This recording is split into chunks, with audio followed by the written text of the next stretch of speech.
Hi, everybody. Welcome to another podcast episode here at 21st Capital channel. And I have the pleasure to welcome today Kevin, CEO of Wizard Sardines. You might know him if you are part of the 21st Capital ecosystem. They're our partner. And I thought, who could be a better person to talk to about this topic that is going on today about the core versus knots and the fork that everybody's talking about. And I'm going to ask him a couple of questions and let's see how far we can get, and let's see what we can dig out. As I said, the goal of this podcast is to educate, not to be on either side of the things. I think it's very, very important that we are user oriented and we educate the mass about what this debate is currently about, and if the user is affected, and if the user is affected, how are they affected, and so on and so forth.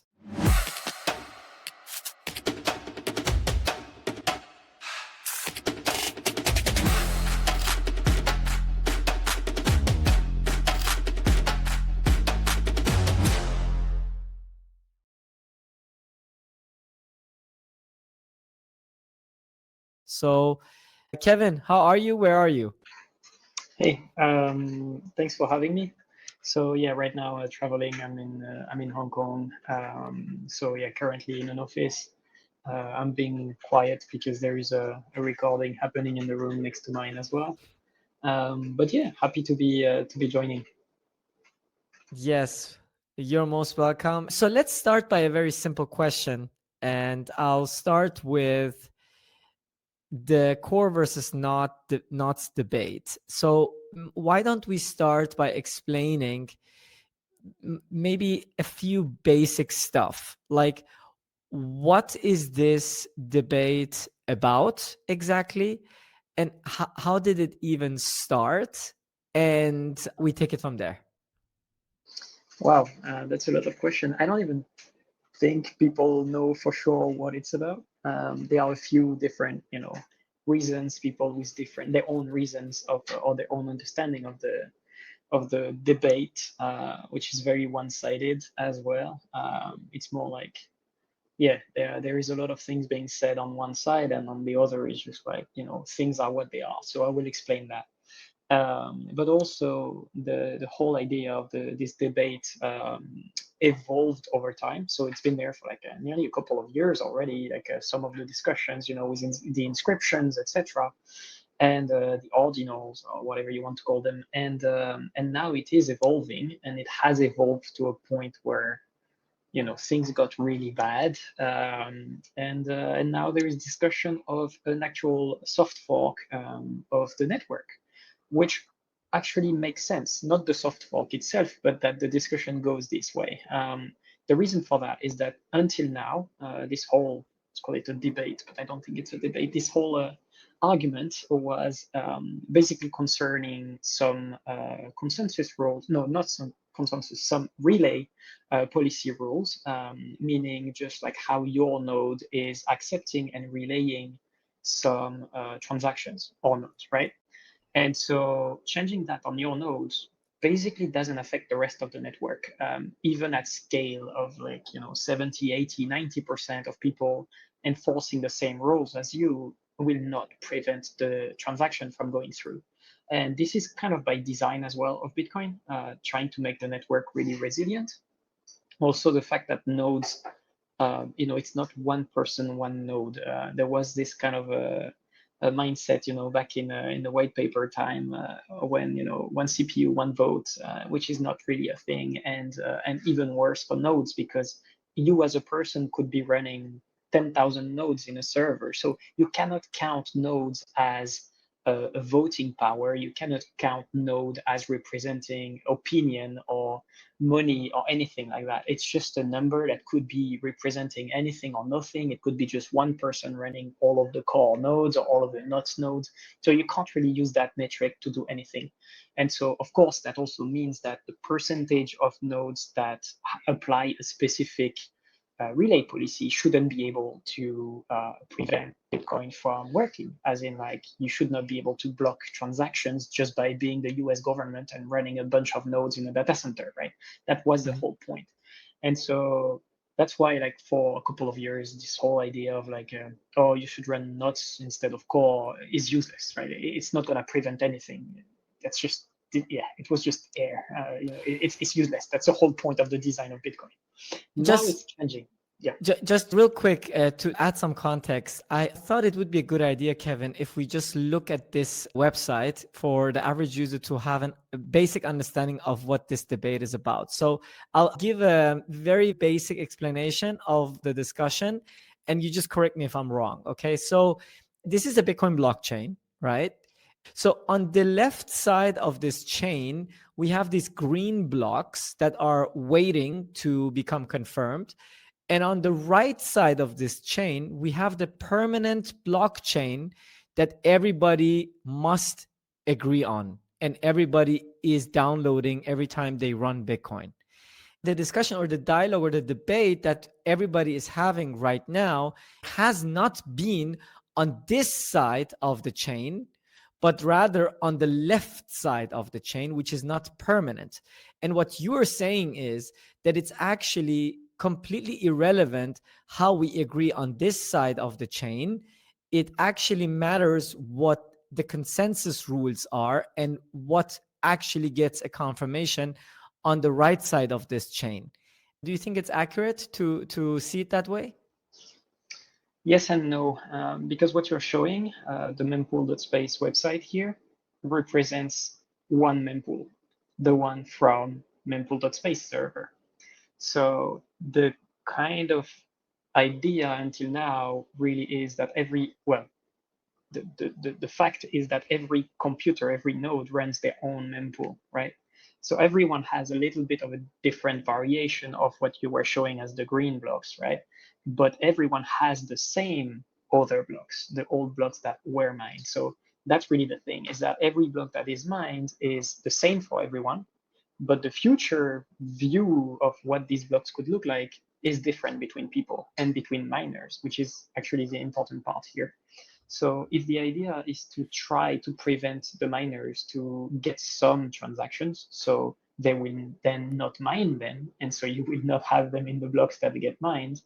That's kind of the idea. But of course, the miners, their job is to make money, and so their game is to try to fetch all the high-paying transactions in terms of fees, of course, right? Mhm. So they're trying to optimize how much money they can make per block. And so, yeah, they might not connect to you, especially if you are starting to filter what you're going to send to them. So if they know that you're not sending them the highest paying fee transactions, they might just connect to other nodes that do, because it's in their business interest, right? And so that's one thing. The other thing that people might have heard of is out of band transactions. So that's for when basically the network does not relay some type of transactions. So that's what we call non-standard transactions. So by default, no node would be relaying these. So you have to actually change your settings to allow some of these weird transactions to go through. So that's kind of the opposite of the filters, right? It's kind of like instead of trying to prevent transactions that were going through before, you're actually trying to allow some new type of transaction to go through, um, when it's not the default of any software. And so um, yeah, so basically this allows potentially relaying some transactions that would be non-standard, but also the people who craft this transaction might just contact the miners directly instead of trying to go through the peer-to-peer network, and they just send a transaction to the miner, whichever way, right? That could be even by email. And the miner is like, oh yeah, great, it's actually paying me more fees, so I can include that transactions. Of course, there is a limit. There are still rules, but the rules that the miner cannot break are the consensus rules. So there are different layers of rules there. You have the consensus rules that is like, for example, you cannot create Bitcoin out of thin air, right? It doesn't matter how much fees you're paying. There are rules in the Bitcoin protocol, and that's the consensus rule that everyone has to agree on. And then you have the let's say the standardness rule that I was talking about, which is like for example, the size of a script in a transaction is kind of limited, and if you want to go bigger, there is no limit on the consensus rule. Really, the only limit is like the size of a block. But still, your transaction, if it's really large, it would not relay with the different nodes. And so for that, you would go through the out of band network. So you would send it directly to a miner. And then you have a layer on, again on top of that, which is, for example, transaction that would go through normally, like up return, within the 80 bytes limit or 83 bytes limit. That's normally relayed through the network, but you as a person might not want to relay that for whatever reason you want. And you can reduce that limit, and in that case, the transaction will not relay through your node, but it will still find its way through other nodes, right? So that explains kind of the three layers. Like when it's a group of people that are trying to restrict the rules, or when it's a group of people that are trying to kind of bypass the standardness rules, and then you have the consensus that you're not going to break. So there are like three layers. Okay, understood.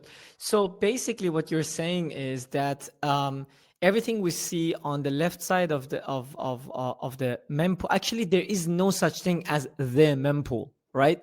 There is no Exactly. such thing as the mempool. Every node has its own mempool, and if they just come together and just for clarification, relaying means actually gossiping a message off the chain to other computers of what they want to broadcast into the main chain that is to the miner, right? So Yes. if I want to gossip whatever, I can gossip whatever I want to whoever I want if I want to. And if a miner has an incentive to take that gossip into the next block because I'm literally paying him, that means that I can actually bypass this standard that every node is having by just doing that. Okay, that's clear. But what do you say about the argument that by changing these standards, and I'm not saying that this is my position, okay, but this is just a counter Yeah. argument. The counter argument is, well, the majority of the Bitcoin nodes run Bitcoin Core. And if I run Bitcoin Core, that means the average user is not going to change those standards, right? They could theoretically, but the average user is not going to change those standards. The whole debate that started this was because of the new version of Bitcoin Core that people could download that actually removes a certain standard or changes a certain standard on the mempool gossip side of the things that could essentially attach more information into each transaction than a monetary transaction. And I think the concern here was that we should not make that a standard because it will incentivize people to actually do other things than only money on Bitcoin. What do you say to that argument? So saying it like that is correct. So if you know there is a behavior that does not exist today that we are potentially enabling by changing some kind of standardness rule on Bitcoin Core, um, yes, you can see it. Well, not an incentive. Incentive is a big word. Incentive for me is when you actually, reward people from doing something. Mm-hmm. We're not talking about that yet, but at least maybe it's enabling them to do some use cases that they could not before. So I would tend to agree with that argument. Now, why it does not or it did not apply in this specific case, and I assume you're talking about the up return Yes. change, but Yes. okay. So just to clarify Yes. there. Yes. Yes. So assuming you're talking about the up return limit, what Bitcoin Core changed in V30 is to remove this limit because it basically, and that's very important, because it basically did not play a role anymore. How can we know that? Well, you can know that by going back to the mempool.space website, look at the blocks from before V30, and you would already see up returns that could be larger than the 83 bytes, meaning that people were already bypassing this standardness rule. They could do this, as I was explaining before, by going out of band, paying directly a miner to mine a transaction that wouldn't relay otherwise. But you also have some other, or some people that run either Bitcoin Core or other a fork of Bitcoin Core, like a Libra Relay, that don't have these limits already, like before. And you just need a tiny number of nodes that don't enforce these limits for the transaction to just propagate normally. So because that was already the case, it was like, why do we still have this limit? Now you can also say, but why removing it then if if it doesn't impact anyone? So that's one part of the argument. I'll come back to it later because, of course, I'm missing something here that I will clarify. But the other thing is that there is a big misconception between op return and spam. Mm-hmm. Because what people consider as spam is typically the inscriptions of very large, pictures or whatever amount of data that's being pushed. So typically all these NFTs and things like that that were put on Bitcoin in the past 2 years. People are starting to be annoyed to see images on their node taking maybe megabytes per block just of images and things like that. Mm-hmm. These are not stored in op return. So again, the change in up return does not impact any of that. Anyone anyone doing this kind of abuse on the blockchain, trying to record data, is going to use inscriptions or other methods, but not using up return. Why? Because they have an incentive, an actual incentive, to not use up return. It will be to them 3-4 times cheaper to store the data using something called inscriptions instead of op return.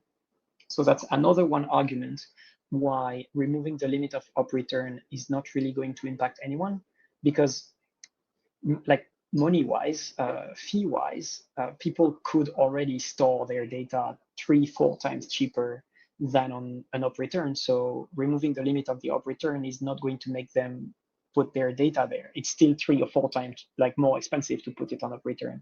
So why would you, right? Mm-hmm. Yeah. Okay, understand. Um, well, so now because there's literally, as we take your words, there's nothing that these nodes can do because they're not relaying anything.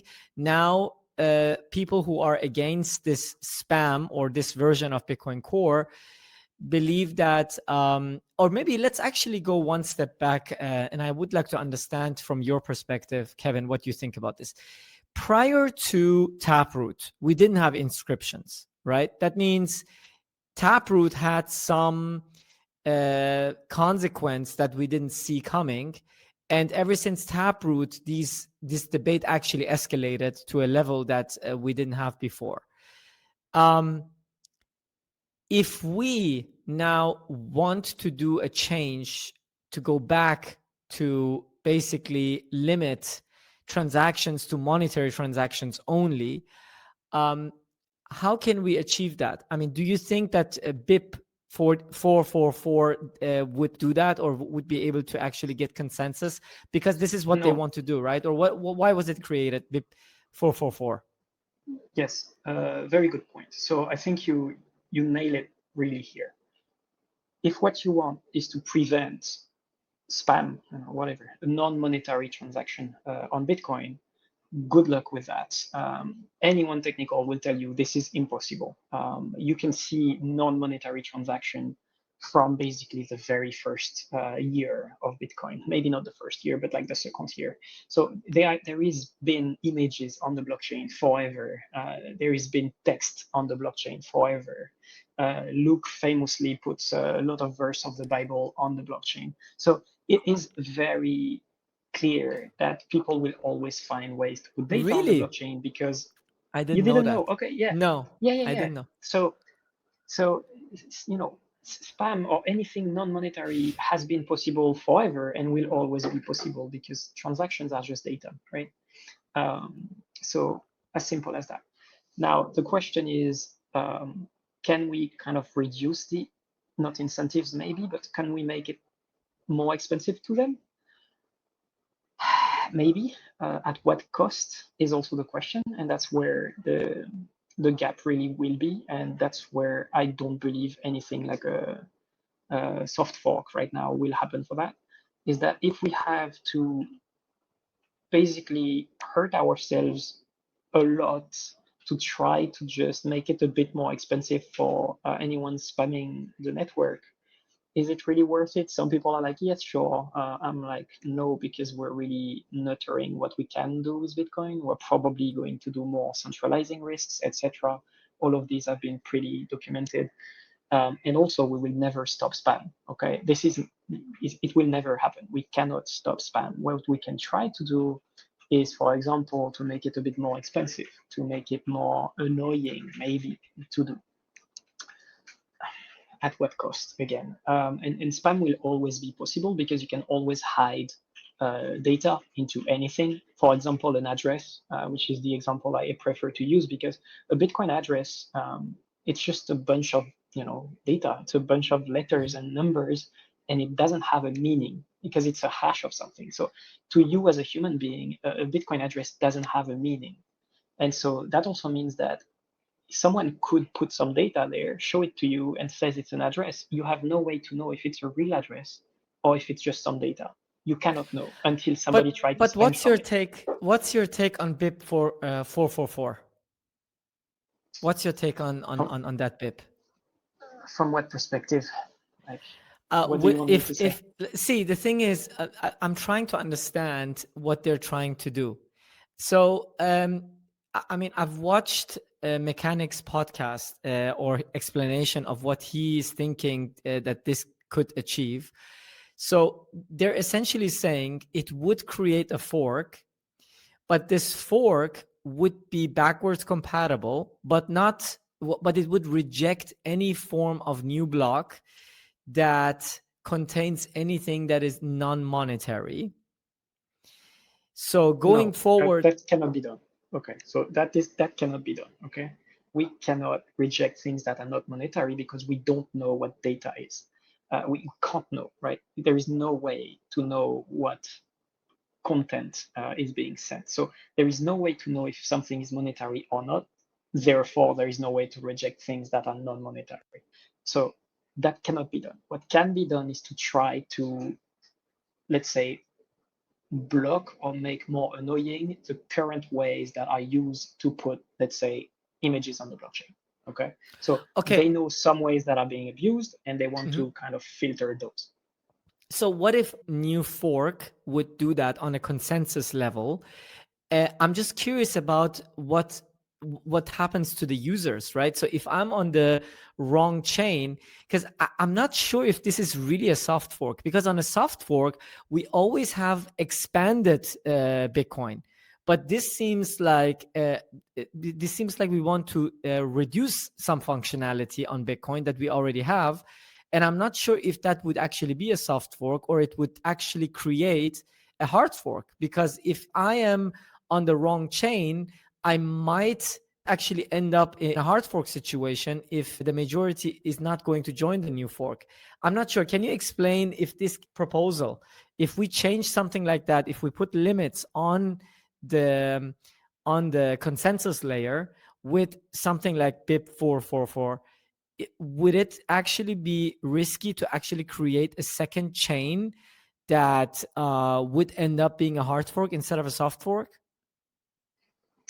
So these definitions are sometimes blurry, but a good way of define a soft fork, even though that's not always the case, is actually something that restricts what was valid before.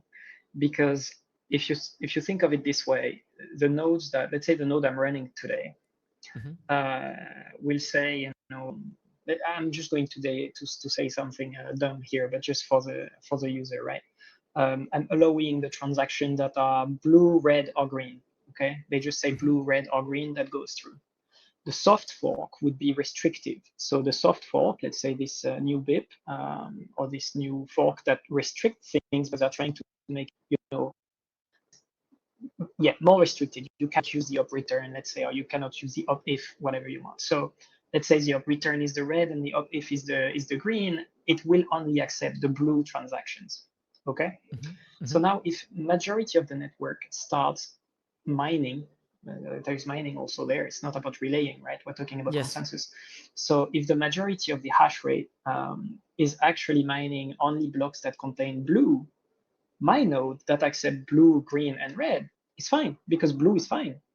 So Mm-hmm. from my perspective, it is backwards compatible because my node that just check, okay, if it's blue, it's okay. If it's green, it's okay. If it's red, it's okay. If it's blue, it's okay. So from my perspective, there is no change. From the other node's perspective, the one with the soft fork, if a block were to be mined with, let's say, the green or red transactions, they would reject it.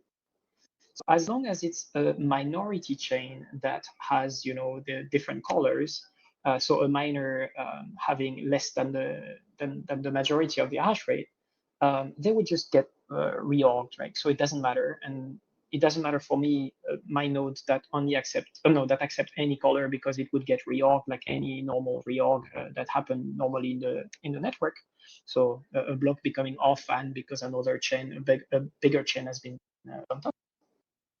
And so, yeah, in that case, if and only if there is a majority of the hash rate on the soft fork, it is perfectly backwards compatible. There's no problem whatsoever. The only problem would be on the miner that does not upgrade to the soft fork software because they could mine a block containing transactions that are not going to be accepted by the rest of the network, by the consensus, right? If the consensus is upgraded to the soft fork rules that are more restrictive. So the risk is really on the miners from that perspective. Now, there was a big if there, and the big if was if there is majority, and you actually want a very large majority because you don't want to have two chains kind of competing for the old nodes. You just want one chain, so you really want the new consensus rules, the soft fork rules, to have the super majority in terms of hash rate, so the old nodes still keep working fine without being split. It is an issue if the soft fork does not have the majority, because that means their chain is going to be smaller. Because the chain that has the more work will be the red, green, blue, and it will keep Mm-hmm. growing faster than their chain is going. So it means that every node that is not on the soft fork will just be further along, which the rules of Bitcoin are basically who has the most work, and that would be the old chain, call it the old or the current chain, whatever. So Mm-hmm. a soft fork cannot work if you don't have the majority of the hash rate. It's Mm-hmm. just the way it is. That would be really dumb. So at this stage, if people really continue to use their soft fork version, it means that, yeah, they are using a different Bitcoin at this stage. There are some kind of risks if we're talking about 50-50 or something very close, or if the soft forks start getting more and more hash rate after it started, because then you could have let's say the soft fork chain could actually become longer or more hash rate than more work than the other chain, and then that would actually wipe a lot of from the other chain. So that's a big risk that nobody wants to have. So a soft fork should never activate if you don't have, like, if you're not certain you already have a very large amount of the miners that will mine it. This is why sometimes we talk Which about is the case now. activation. Which is the case now. Uh, Would you agree? what do you Would mean? you agree that we don't have a majority agreeing on this new BIP? I don't think we have even the minority. Yeah, I mean, the discussion is not even there, right? We don't even know what the BIP will look like. It's still changing every day. There is no, the code is not there. Like, we're very far from even discussing who is going to run that because we don't know what that is. There's still discussion of what it should look like. So when you have like a very clear set of rules and the code actually that people will have to run, then we can actually start flagging, which is not great either. It's one of the things that is very controversial in Bitcoin because miners can lie. They can say, oh, we will run the soft fork, but then they don't. So that's also another problem. But Mm-hmm. yeah, so we want the miners to start saying kind of like voting, but this is actual voting, unlike the nodes, right? Because they could write in every block they mine, they could write something. That's what we call a flag. they could write something saying, okay, we're going to run the new BIP, or we're not going to run the new BIP. And then you can measure over the last, I don't know, 100 blocks, how many percent of these blocks actually say they are going to run the new one. And if you have something like 90%, then we can say, okay, maybe it's safe now to switch to the new rules. So this is basically how the process works. It does not matter how loud people yell on Twitter. It does not matter how many nodes they run. The only thing that will matter is the hash rate running the new rules. Okay, but I thought actually the nodes are running the rules of Bitcoin, right? This is what we They saw at do. the block size wars, right? We had the majority of miners screaming about Bitcoin Cash, and at the end of the day, BTC won over BCH. Please explain Absolutely. that to So me. this is extremely hard to explain, and it's not clear. It's not black and white. Okay. So the miners cannot control Bitcoin by design. So that also means they cannot change the rules if the rules don't come from the network. So the problem is we cannot vote with nodes. So we cannot measure what the network wants outside of hashing. So outside of the miner, we have no voting system. So then there is another layer of consensus that's happening, but it's impossible to really measure. That's what we call the economic majority. So the economic majority means if all the miners decided to start running a fork today that goes to, if remove the 21 million Bitcoin limit, well, that would be a hard fork. Okay, so that's a bad example. Yeah. What could be a good example? A good example could be a soft fork where the miners will not accept any transaction that has not been co-signed by the government. So the government has to also sign every transaction. And if they Mhm. don't put a signature there, your transaction is not going to be included in a block. This is a soft fork. So the miners could do that, and you on your node would just not, would not have any say about this. And so in this case, of course, in this case, of course, the users will be like, no, we don't want that. So how do you say you don't want that? Well, you actually start um, losing value in Bitcoin. So people would not buy this Bitcoin, or people would start forking a different fork. And this is really where it starts being interesting. So the Bcash discussion, or before before all of this went down, but when you start talking about forks, it's not only about the majority of the miners. It's also about, will the people follow? Because Mhm. of course you can run any shitcoin. Your shitcoin is not going to get the value of Bitcoin just by itself, right? So yeah. Now, how a process like this would go through, nobody knows. It never happened that we had a soft fork that was malicious from the miners. So that would be an interesting one. We would have to actually do another fork from the node side of things. So resisting a soft fork is not something you easily do. Mhm. So we would have to actually have a hard fork on one side, right? And this is interesting. So, So so again, for the very technical, user, very Kevin, blurry. but for the user, Kevin, so what do you think would actually be the effects for the user? So if I have right now Bitcoin in cold storage, let's say I'm using Liana and I have my Bitcoin on cold storage on Liana, should I be worried about my Bitcoin not being accessible if this fork happens? Is there anything I need to do as a user? Let's say I'm not even running a node. Let's say I'm just using Yeah, Bitcoin. I'm using Liana Connect, or let's say I have Bitcoin and I have my own keys. Will this fork affect me? great question. Generally speaking, when there is something like this happening, it's best to not do anything, especially when you are not, technical, because you might get burned. You might download malware that's, oh, you can find this tool to move your coins to the safe chain or whatever. Be very careful about all of this. So technically, any change we do in Bitcoin, whichever way, right? If there is anything starting to get consensus, it will only get consensus because it's done the right way, protecting user funds. We don't want to start having things that are going to freeze people's money. That's just not acceptable. So as a user, you should be safe no matter what, by default, by doing nothing. Okay. Mhm. Then there is one thing you mentioned there. I don't want to scare anyone, but this is the main reason why you should want to run a node is that if you connect to someone else, let's say to us, to Liana Connect, now you're relying on us to run the right version. So if we at Liana run Bitcoin Core, you should be fine because if there is a majority on the soft fork, it's backward compatible, so it works. And if there isn't, we are Bitcoin Core, so we are on the current chain, so there is no change. But now, if we in Liana were starting to run, I don't know, Bitcoin Nuts or whatever other fork that will be fork of Bitcoin, sorry, of the software, Yeah, not whatever, Bitcoin Knots. whatever. Bitcoin Knots is not a fork. So let's say, well, it's a fork of Bitcoin, but it's not of the network. It's a fork of the code.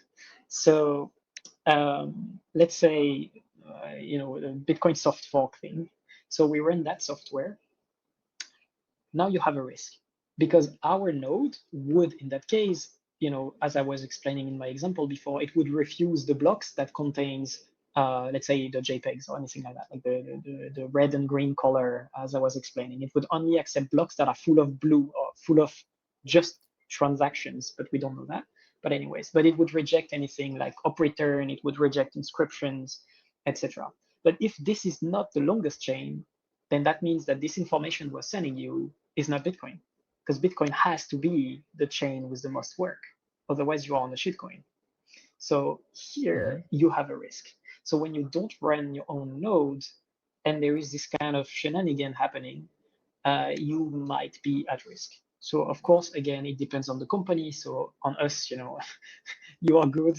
We know what we're doing. But if you start, trusting random people that are running nodes, you might hurt yourself. But you could also hurt yourself by starting to run a soft fork client and not understanding that as soon as it starts filtering transactions, you're also going to start rejecting blocks, which running nodes today doesn't do. It's just a policy thing.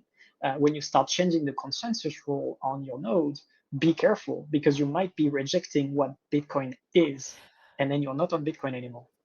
But just to make sure this is clear, this would only happen if you guys at Liana would in any scenario, whether you would make a mistake or not make a mistake, if you would change the software to a different version, that would cause a risk, right? But if you simply don't Yeah, upgrade and stay on the old version, then there is actually nothing that can happen, right? there's always things that can happen, but this is the least risky problem. Yeah, because we Yes. always want to have backwards compatible. We always want to have safe activation of a soft fork. So if yeah, the only way things could really go wrong is if there is an activation at around 50-50%, like I was explaining before, because then you don't really know which chain is going to go in front of the other. That would be catastrophic, and nobody wants that. So just knowing this risk would exist we would make sure nobody tried to soft fork. It will only happen if we know the miners are going to follow in super majority with the soft fork idea. So yeah, if the soft fork happens, it means that if the process has been done correctly, it means that the miners are going to follow. And in that case, not upgrading Bitcoin and using Bitcoin Core is fine. You're going to be on the same chain just because it's backwards compatible. That's a soft fork. Yeah. Mhm. Okay, so just to summarize, it means that in essence, a soft fork can only be successful if the majority of people agree way more than 50%. And actually, the moment we don't know if we have the majority, it could end up in a disastrous situation, like you said, right? So and we actually Yeah. had two soft forks that we can look back to. We had Taproot and we had Segwit. Segwit. And on both soft forks, we had a wide range consensus. Everybody wanted it, and miners signaled it, and we upgraded. And whoever didn't upgrade was still fine, and whoever did upgrade was also fine. Um, okay, so you're saying this soft fork will either have mass adoption and it will be successful, or if it's something in the middle, um, it won't be even tried anyways. Yes, exactly. Okay. So you Okay. really have that perspective from a technical perspective. Then there is, Hmm. back to the economic majority thing we were talking about. This is an interesting thing, but it's very hard to put, a way to measure it because you don't know how much money everyone has. So we can't really vote with our money in a way that's private. So it's really, yeah, it's more like an influence kind of game. And it can be measured by things like prediction markets that you are starting to see now popping up. And famously, back in the days when there was the block size war, Bitfinex made their name and their money with this, where you could, before the chains existed, you could bet like where you would want your Bitcoin to go on Bcash or on Bitcoin Core, whatever you want to call it. And of course, you would see like, so basically by default you would get like kind of one of each, and you can dump one more of the other. So you would do that to buy the one you think is going to be successful, basically doubling your money, right? And that's a prediction market, and that's extremely helpful because it shows you who actually has skin in the game, who is willing to start Mm. dumping 1 million, 100 million on one side of the chain and just be like, I'm gonna double it the other side. Because when that happens, you're like, okay, maybe if everyone is putting their money on that horse, I'm not gonna bet on the losing one, right?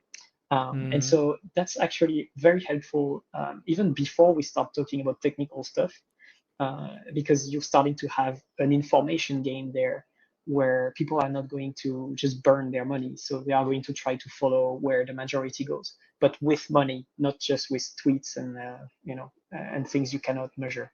Yeah, a lot of people can talk a lot, but when it comes to actually voting with money, they stay silent and don't react. I saw, was it, who was that? I think Brad, or who did this from somebody was actually doing that. He offered 1 Bitcoin if uh, anybody wants to bet with him. It's actually on Taproot.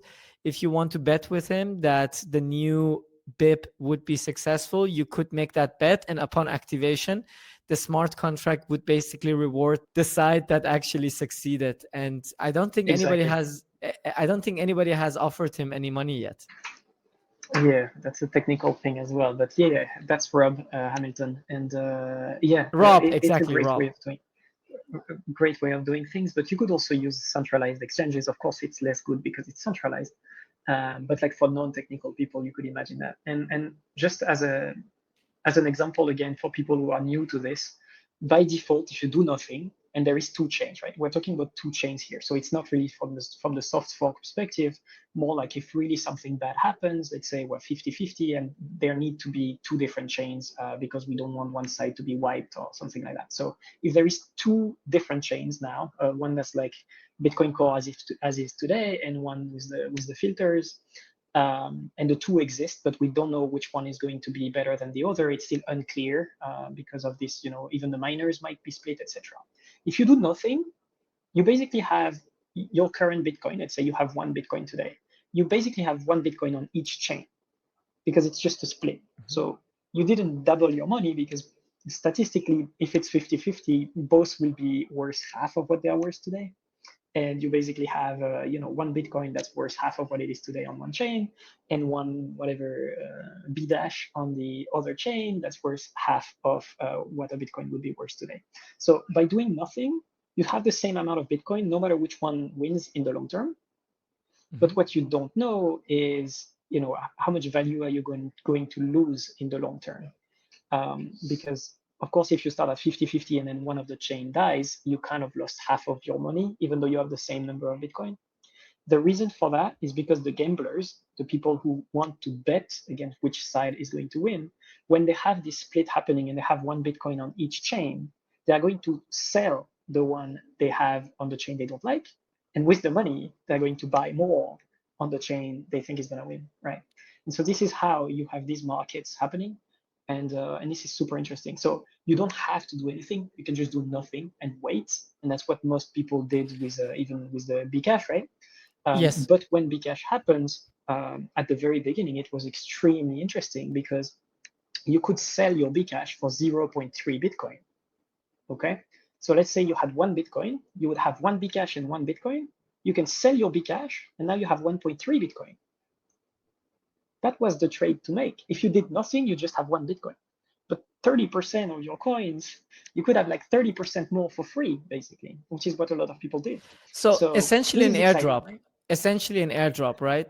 Essentially an airdrop of new money that you had. But practically speaking, Kevin, so if I'm using Liana, for example, I will see one Bitcoin. If I want to, if there is a fork like this, I will not see another Bitcoin popping up in the same wallet, right? I need to actually set up a new wallet with the same keys but on a different chain in order to see the other coin, correct? Correct. So of course, if something like this happens, some people will build tools.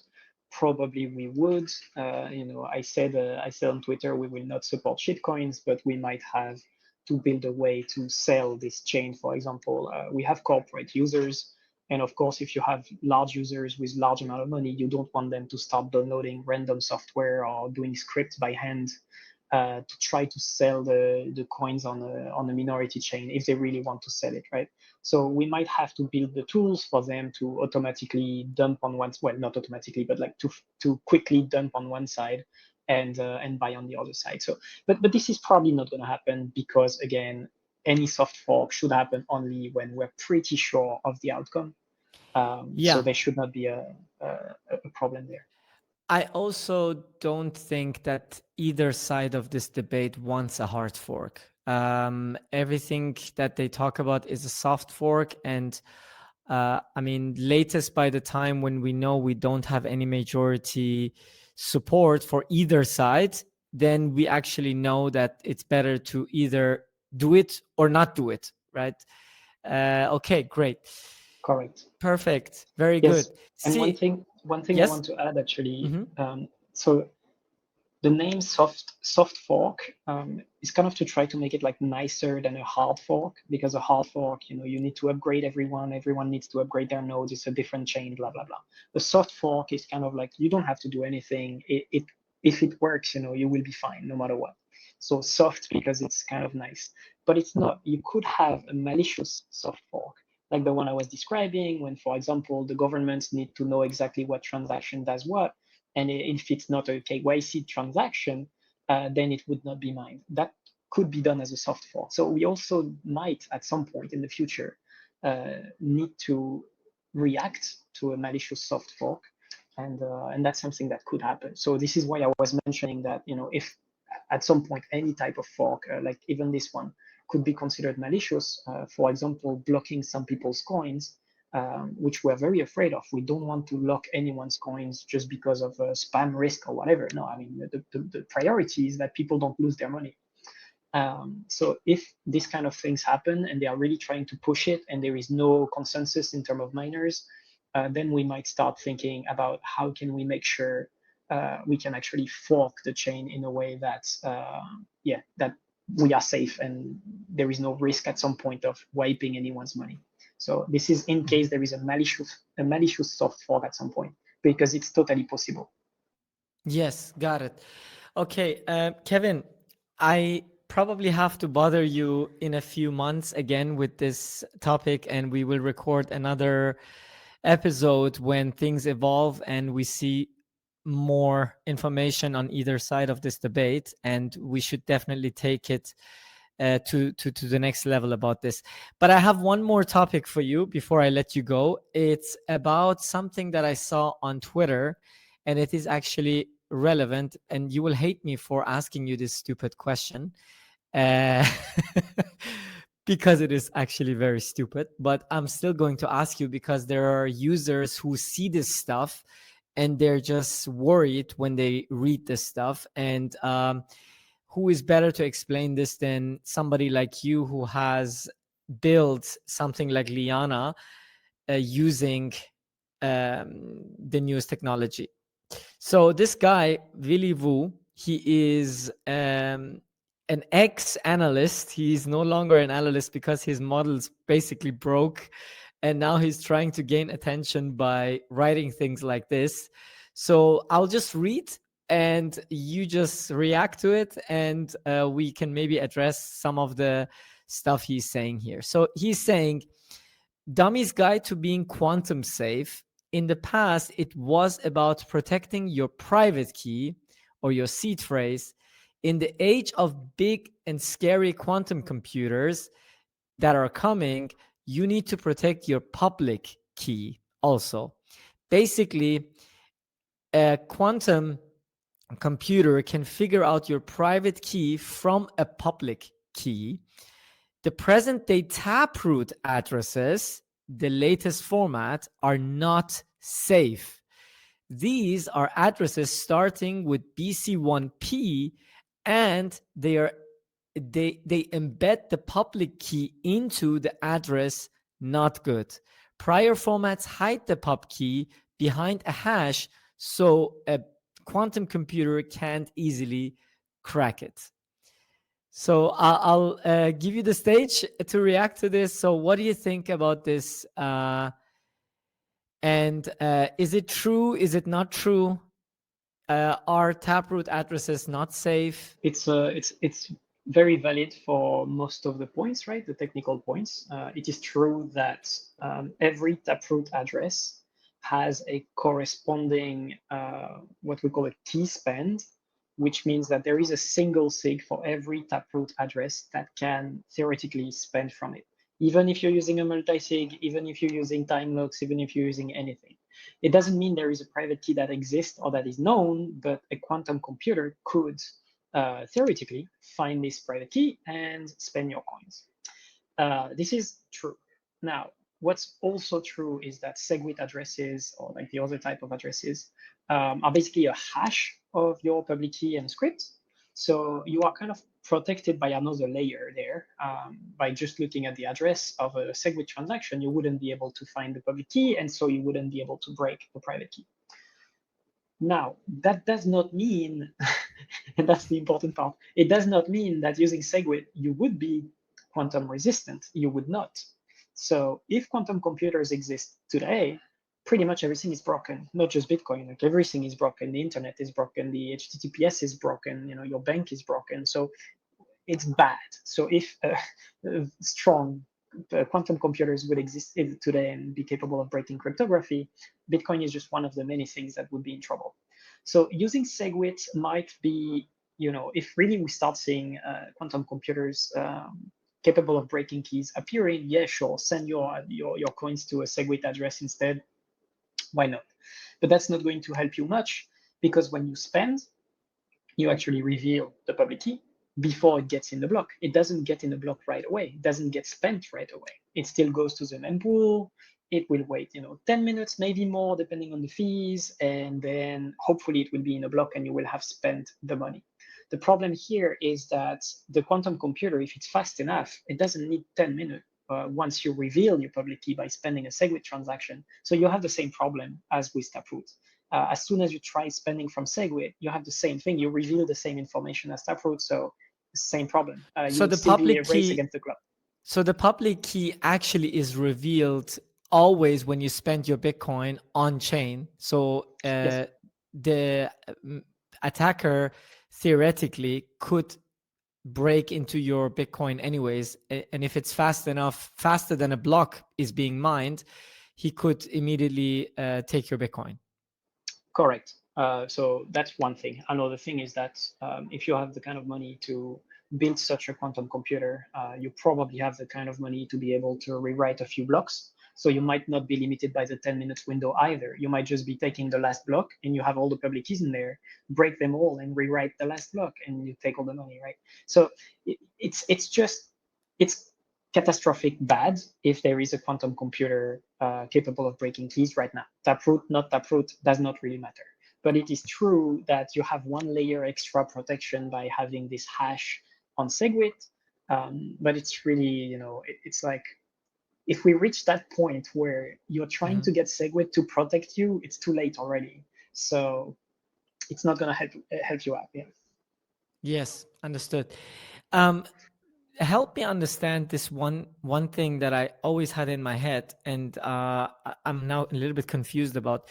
So, if the public key is being revealed every time I spend my Bitcoin, doesn't that also mean that I am actually doxing my not identity, but the number of coins I have? Because the moment somebody knows my pub key, they will also know all of my other Bitcoin addresses. Yes, absolutely. And that's why we are using what we call HD wallets, which use a different private key and a different public key for every time you generate an address. So you should not reuse an address, because if you reuse an address, you also reuse the public key and you reuse the private key. But when you generate a new address that's different, you actually also generated a different private key and public key.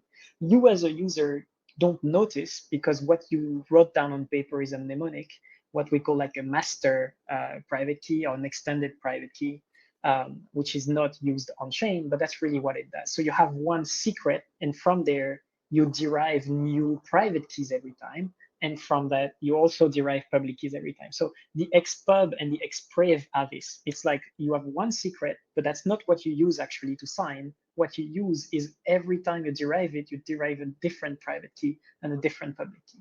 But the Okay, point I was just extremely learned valid. something completely new. I did not know that. Okay, so HD wallets are basically generating a new private key every time you spend the Bitcoin, and each private key has another master private key that can basically access all of these private keys. Exactly. That's what you write down on paper, right? Your mnemonic is basically Mhm. corresponding to that. Yeah. Okay, good. Understand. What has the descriptor to do with all of this? The descriptor is also a form of public key, right?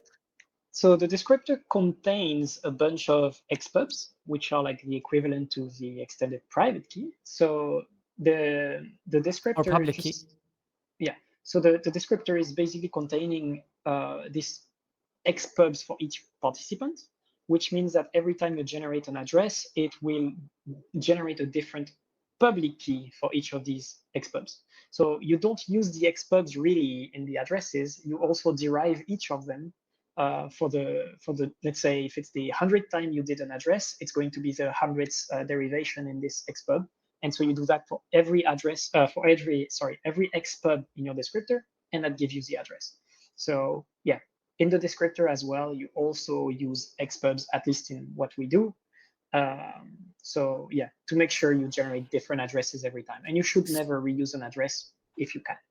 So if I have one Bitcoin on address A, and let's say I'm on a SegWit and not on Taproot, and I actually come online and I spend this one Bitcoin that is on this one address A, if I get attacked, the attacker is not going to get my master private key. He's going to get the private key that can access this one Bitcoin only, and not the rest of my Bitcoin. Yes, correct. Correct. Even with a quantum computer. Okay. So he would have to. So basically, they would have to decrypt and get my get the private key from the public key, and then they have to also decrypt the master private key of the private key of that address in order to get all of my Bitcoin. Yes, and they couldn't do that because that's again using hashes, so it's not going to be broken, at least not going to be broken easily with quantum computers or anything like that. So Okay. you're basically safe. The problem is that yeah, every time you have an address that's visible on chain with Taproot, you could have a quantum computer trying to break it, and in SegWit that would only be visible when you try to spend it. But yeah, still, they are not going to find your mnemonic with a quantum computer. They're only going to find the exact private key capable of spending this exact UTXO you had. It's not your whole wallet. Right? Okay. So generally speaking, to summarize, it's not a threat. As soon as it's a threat, everybody and everything would be in danger, and not only taproot addresses. It's ridiculous. This is why I wanted to read this to you, because it's actually ridiculous to even talk Yeah, about this now, because this is so far away. The technology is not even near to become a reality. yeah, Maybe it is, but do you think we would have enough time to actually do something about it and not be attacked in Bitcoin? yeah, Because that's the only yeah, danger I see, because a bank can upgrade their systems quite quickly. They don't need wide range consensus. But on Bitcoin, because it's decentralized, we do need some consent. I mean, we do need a lot of consensus in order to make any change. yeah. There are a bunch of proposals and research being done already. There is actually a process being worked on. I don't know if it's kind of approved already or not, but there is kind of a plan for Bitcoin Core with different level of like emergency. So if it's a threat we see coming, if it's a threat we know is coming, if it's a threat that's already there are like kind of different speed of activation we could go through. But also that would mean that the solutions we have, they are not great right now. So it's better not to try to fix a problem that doesn't exist yet, Hmm. if we can still improve it, right?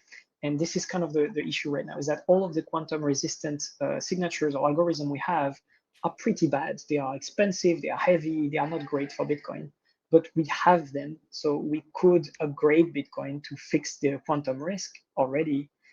It's just the solutions are very ugly right now. So it's better to just wait until the risk become a little bit more like a reality, if it even becomes a reality one day, right? There's still a huge Hmm. if. We don't know if the technology will ever exist. And so while we have time, we can actually keep researching better algorithms. And when it's really starting to be close, let's say 5 years away, 10 years away, then we can start upgrading Bitcoin with whatever we have the best at that time, and not today. Because today is still very bad in terms of what we can do to fix it. But yeah, Hmm. it will be fixed before it really becomes a reality. Very probably. I mean, it would be insane that the first attack of a quantum computer is actually on Bitcoin. Also, it probably wouldn't be the instant spend all the Bitcoin, so it would still require time for this quantum computer to break a key, and so they would probably go for the keys that are the biggest one in terms of UTXOs, and these are Satoshi's coins, right? Like you go back in the days when addresses didn't have hashes either, so all the blocks of 50 Bitcoin from the beginning of the chain that were not spent, all of these can be broken by a quantum computer. So that's probably where they're going to start. They're not going to start with your one Bitcoin UTXO, things like that. So yeah, you will have a very large UTXOs of thousands of Bitcoin that could be broken, and that's probably the first one they will try to focus on if they even start with Bitcoin. And probably they wouldn't. So we will know when these kind of attacks happen. Um, or get close to happen, because they will also break like easier cryptography first, not necessarily the level of Bitcoin. So Hmm. maybe the cryptography that was used in the 90s or in the early 2000s with smaller keys, and you kind of want to decrypt files or secrets that were stored from back in the days. When we can start breaking these with quantum computers, we might be like, okay, we're starting to get close now. So maybe we have time to start pushing the fix on Bitcoin. But there won't be one day where it's on and off. Bitcoin is okay, and then the next day Bitcoin is dead. It's not going to happen like this. One thing that could be, again, this is a like unlikely situation, but one of the risks is that, let's say one of the early UTXO gets stolen. We still don't know if it's actually someone finding the private key or a quantum computer breaking it. So we have no way to prove it's a Hmm. quantum computer. So we might have some people creating FUD and being like, oh, this was a quantum computer, but we have no way to prove it. And so if we start having this kind of FUD, fear, people might start panicking and want to push a fix to Bitcoin and then move all of their coins to these new addresses. And that might create a backlog and high fees and things like this. So we're trying to be careful and slow, not to rush, not to panic. But at some point, it just might be scary because we have no way to prove if it's actually a quantum computer or if someone just found a private key, right? Yes. Wow. I never thought of that scenario. Very interesting. Perfect. Very good. Yeah. Very good take, Kevin. Thanks for clarifying this. Um, I would say we're good for today's session. Thank you for taking the time and joining me, answering all these tech questions that I had in my own head. I learned a lot. Thanks for coming on. And maybe in a few months, we will be in a completely different position with the discussions they are having about the fork. I'm very, very curious. I wasn't actually around the last time in the block size wars. I was in the soft fork in Bitcoin, but I wasn't as active as I am today. Obviously, it was in 2017, I believe. So I'm really curious how this will go. It's kind of weird to see this happening, to be honest, because everybody is always saying, hey, Bitcoin is never going to change. But as we can see, it can actually evolve. It doesn't change, but it does evolve over time, right? And It does. Yeah. it does evolve all the time. So anybody who says Bitcoin doesn't change doesn't really understand what it does, and it does evolve over time. And we don't want to trust any government. That's the purpose of Bitcoin, right? And that's why it's messy, and that's the price we're paying for it. We want censorship resistant money, and it's going to be messy. So it's better than trusting one node, which is the government central bank node. Let's actually have this mess and sort it out among the community. Anyways, that's my take on this. Thanks for coming on, Kevin, and have a really good time in Asia. I'm not sure when you're coming back. I'll see you in Abu Dhabi, right? You're coming to Abu Dhabi? I am not going to Abu Dhabi. You're Not not this going year, to Abu no. Dhabi? Okay. Why not? I thought you're coming. No, I'm still traveling. I have a conference in Japan. I have a conference in Korea, and I have the Bitcoin Plus Plus in Taipei as well. So I have three conferences by the end of the year, still in this side of Asia. Okay. So you'll be all over Asia this year. Interesting. Wow. I thought I would see you in Abu Dhabi. Okay. Fair enough. Yeah, Good luck in Asia, and I'll see you very soon. Thanks for coming on. thanks. See you next time. See you next time. Take care.